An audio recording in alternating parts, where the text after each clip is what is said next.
జకర్యా గ్రంథము 7వ అధ్యాయము.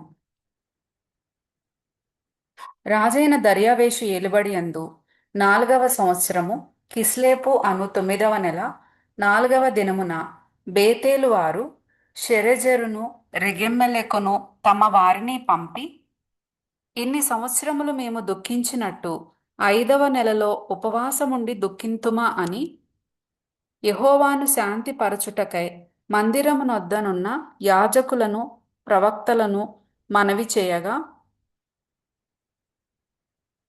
సైన్యములకు అధిపతియగు యెహోవా వాక్కు నాకు ప్రత్యక్షమై సెలవిచ్చినదేమనగా, దేశపు జనులందరికిని యాజకులకును నీవీ మాట తెలియజేయవలెను.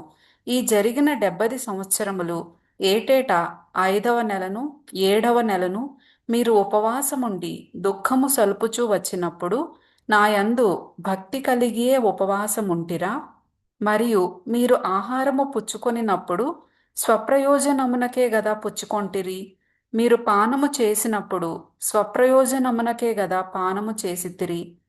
యెరూషలేములోను దాని చుట్టూను పట్టణములలోను దక్షిణ దేశములోను మైదానములోను జనులు విస్తరించి క్షేమముగా ఉన్న కాలమున పూర్వీకులకు ప్రవక్తల ద్వారా యెహోవా ప్రకటన చేసిన ఆజ్ఞలను మీరు మనస్సునకు తెచ్చుకొనకుండవచ్చునా?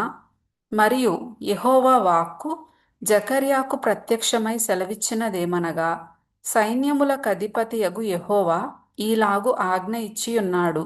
సత్యముననుసరించి తీర్పు తీర్చుడి.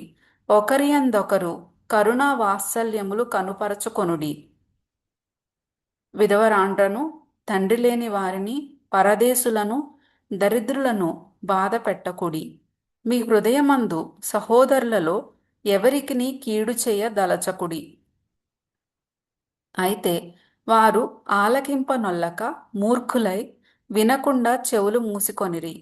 ధర్మశాస్త్రమును పూర్వీకులైన ప్రవక్తల ద్వారా సైన్యములకు అధిపతియగు యెహోవా తన ఆత్మ ప్రేరేపణ చేత తెలియజేసిన మాటలను తాము వినకుండునట్లు హృదయములను కురువిందము వలె కఠినపరచుకొనిరి.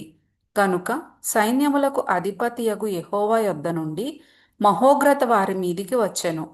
కావున సైన్యములకు అధిపతియగు యెహోవా సెలవిచ్చున్నదేమనగా, నేను పిలిచినప్పుడు వారు ఆలకింపకపోయిరి గనుక వారు పిలిచినప్పుడు నేను ఆలకింపను. మరియు వారెరుగని అన్యజనులలో నేను వారిని చెదరగొట్టుదును. వారు తమ దేశమును విడిచిన మీదట అందులో ఎవరునూ సంచరింపకుండా అది పాడగును.